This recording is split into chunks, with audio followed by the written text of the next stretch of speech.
नमस्कार, जय हिंद। कैसे सभी। आज आप इस डिबेट में देखेंगे कि अनिका निसार ने पाकिस्तान के राष्ट्रपति का लाइव इंटरव्यू लिया। इस इंटरव्यू में उन्होंने भारत के प्रति अपना एक बार फिर से जहर उगल दिया। उन्होंने और पाकिस्तान के राष्ट्रपति ने भारत पर बेतुके इल्ज़ाम लगा दिए और कहा कि भारत हमेशा पहले सीज़ फायर करता है और पाकिस्तान उसका जवाब देता है, जबकि यह बात पूरी दुनिया जानती है कि सबसे पहले कौन सीज़ फायर करता है और किस देश के जो सेना है वो झंडे दिखाकर अपने नागरिकों को उठा कर ले जाती है। फिर भी पाकिस्तान आए दिन भारत पर सबसे पहले बयानबाजी करता रहता है। इधर भारत पर बयान करता है, दूसरी ओर वह भारत से मदद भी मांगता है। भारत के लिए भारत से वह दवाइयाँ और बहुत से सामान मांगता है अपनी अर्थव्यवस्था के लिए, लेकिन पीछे से भारत पर इल्ज़ाम लगाता रहता है, सीज़ फायर करता रहता है। तो अब इसी इंटरव्यू में यही देखेंगे कैसे इन दोनों ने भारत के प्रति अपना जहर उगला और पाकिस्तान के राष्ट्रपति की एक्टिंग देखकर आप हंस कर लोटपोट हो जाएंगे। तो वीडियो को एक लाइक ज़रूर कर देना। जय हिंद, जय भारत। भारत ने इसको जो यूनिलैटरल मामला कहता था बायलैटरल किसी ज़माने में हुआ, अब उसको इंटरनेशनलाइज कर दिया, which is obviously good for the freedom fighters of Kashmir. लेकिन प्रेसिडेंट साहब, at this point in time line of control के ऊपर खिलाफ वर्जियाँ भारतीय तरफ से बहुत ज़्यादा बढ़ने लगी हैं और ऐसी सूरत हाल के अंदर सिविलियन आबादी बड़े बुरे तरीके से मुतासर हो रही है। मैं खुद LOC का दौरा करके आई बहुत सारे एम्बेसडर्स के साथ, और वहाँ लोगों के कपड़ों, फार्म्स, बर्तनों, घरों और ऑफकोर्स जानी नुकसान के साथ साथ तमाम ज़िंदगी मफलूज होकर रह गई है LOC के इस पार। इस खिलाफ वर्जी जो LOC की कम्प्लीटली चल रही है और अब बढ़ती चली जा रही है, इसको किस तरीके से इसका रिबटल पाकिस्तान को करना चाहिए और इसको कैसे इंटरनेशनलाइज किया जाए? सबसे पहले तो हमें ये समझना चाहिए कि हिंदुस्तान लाइन ऑफ कंट्रोल की खिलाफ वर्जी क्यों कर रहा है। जो हमारे पास आदाद शुमार हैं उसके मुताबिक जनवरी से लेकर अब तक जो है वो 900 से ज़्यादा सीज़ फायर वायलेशंस कर चुके हैं सोचे समझे मंसूबे के तहत।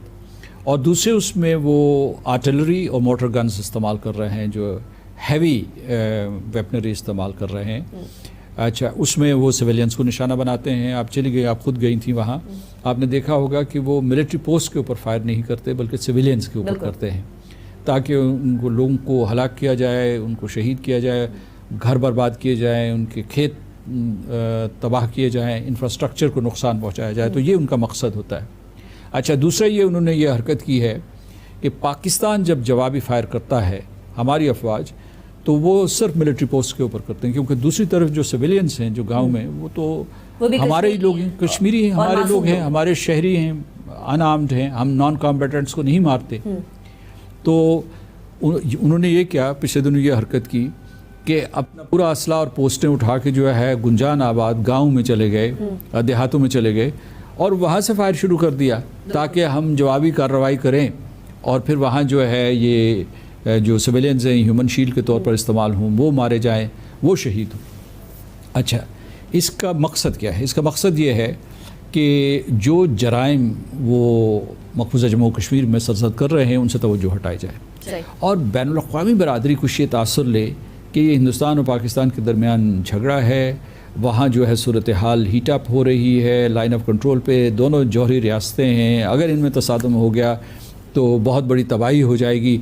लिहाजा ये है कि वो हिंदुस्तान के उन जराइम के बारे में पूछताछ न कर सकें जो मकबूजा कश्मीर में हो रहे हैं। तो और इस सिलसिले में वो फिर मुख्तलिफ़ किस्म के झूठ बोलते हैं कि जी हम दहशतगर्दी का मुकाबला कर रहे हैं। भाई कौन सी दहशतगर्दी? यहाँ आज़ाद कश्मीर में कोई किसी किस्म के कोई लॉन्च पैड नहीं है। और उसके बाद ये है कि ये हिंदुस्तानी इतने पागल हैं, कहते हैं कि कोविड-19 के लोग जो है हम भेजेंगे उधर उनकी फ़ौज से लड़ने के लिए, जिनको वेंटिलेटर्स पे होना चाहिए या हॉस्पिटल में होना चाहिए या आइसोलेशन में होना चाहिए। तो जानबूझ के ये झूठ बोल रहे हैं। ये वर्क भी जो उन्होंने गोएबल्स, जो उसका प्रोपेगेंडा मिनिस्टर होता था हिटलर का, उसकी किताब से उठाया है, जिसमें ये झूठ बोलो, दबा के बोलो, बार बार बोलो और लोग मारना शुरू कर देंगे। और उनका असल टारगेट जो है वो हिंदुस्तान के लोग हैं, बैनुल अक़वामी बरादरी नहीं, पाकिस्तानी नहीं, क्योंकि कोई भी इस किस्म के मज़ाक़ खेज़ झूठ को मानने के लिए तैयार नहीं है। राइट। प्रेसिडेंट साहब, आखिरी सवाल। आज़ाद कश्मीर के बाहर की दुनिया में इतनी मालूमात नहीं है। मिसाल के तौर पर जब कोविड-19 का लॉकडाउन या तालाबंदी नाफिज हुई तो उस वक्त कश्मीर दोहरे लॉकडाउन का शिकार हो गया। राइट। यानी एक तो कोई 9 महीने से मुहासरा चल रहा था, और मुहासरा है वो लॉकडाउन नहीं है। लॉकडाउन जो कि एक नर्म इस्तिलाह है, तो उसका मतलब ये है कि जैसे कि आप ख़ुद बयान कर रही थी कि वहाँ लोगों को मारा जा रहा है, उनको घरों में नज़रबंद किया गया है, उनको बच्चे उठा लिए गए हैं, 13,000 से ज़्यादा जो बच्चे हैं वो उठा लिए गए हैं, गिरफ़्तार कर लिए गए हैं, कॉन्सेंट्रेशन कैंप्स में रखे हुए हैं।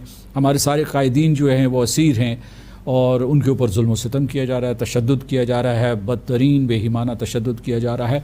ये है मुहासरा। 9 लाख फ़ौजी वहाँ बैठे हुए हैं, हर 9 कश्मीरियों के ऊपर एक फ़ौजी जो है वो पहरा दे रहा है, उनको मार रहा है, उनको जलील कर रहा है, औरतों की बेहुरमती कर रहा है।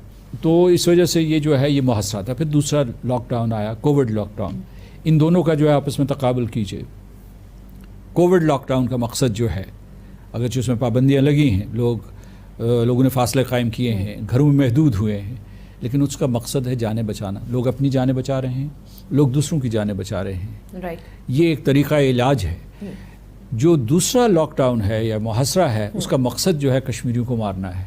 ये आप मुकाबला कर लीजिए कि वहाँ उनका मकसद ये है कि कश्मीरियों को सफ़ाए हस्ती से मिटाया जाए, उनकी अक्सरियत को अक़लियत में तब्दील कर दिया जाए, उनसे उनकी रियासत छीनी जाए और उनसे उन्हें बेघर कर दिया जाए, बेवतन कर दिया जाए। तो ये हो रहा है कश्मीर में। अच्छा, दूसरे जो बाहर लोगों को नहीं मालूम कि कोविड-19 को हिंदुस्तान ने एक नादर मौका समझा और उसे इस्तेमाल किया, और इस तरीके से उन्होंने नौजवानों को चुन चुन कर मारना शुरू कर दिया। अभी गुज़श्ता एक महीने में उन्होंने तकरीबन 40 के करीब नौजवानों को मार दिया है।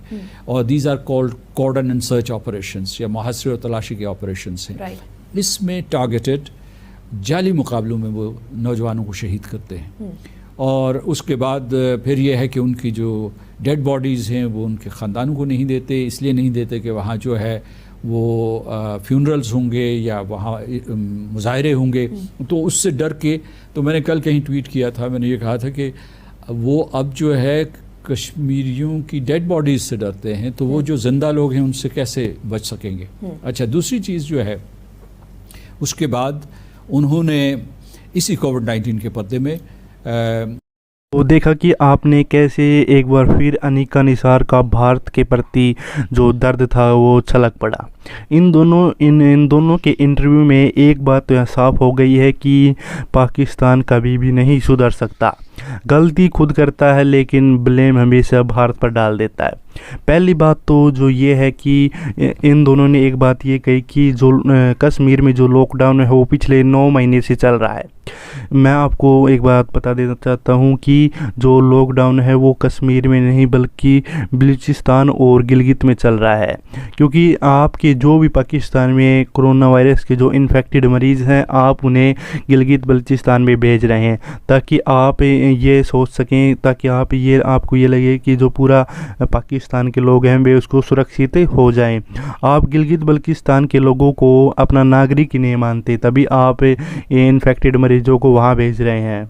दूसरी बात है, भारत कभी भी टेररिज्म नहीं बढ़ाता बल्कि टेररिज्म को ख़त्म करता है। आतंकवाद भारत का सर्वनाश का एक ही मकसद है। भारत का जो एक ही मकसद है वो है आतंकवाद का सर्वनाश। तीसरी बात है, आप हमेशा भारत में टेररिज्म बढ़ाते हैं। जितने भी आतंकवादी मारे जाते हैं उनके पास पाकिस्तानी हथियार पाए जाते हैं।